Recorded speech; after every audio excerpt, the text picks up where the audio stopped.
To assemble the TRUFAST TruBond Induction Weld System, start by removing the contents from the case.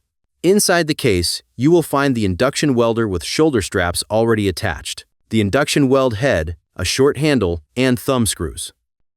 Inside the magnet case, there are 9 long handles, one of them with a red trigger button, along with 8 short handles and 8 magnet heads.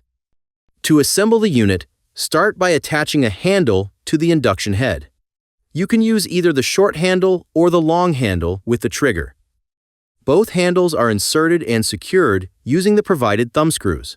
For the magnet handles, release the snap pin, insert the handle, feed the pin through the aligned holes, and lock it into place.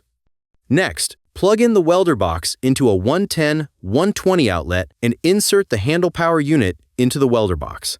With everything secured, you can power on the unit and the system is ready for calibration.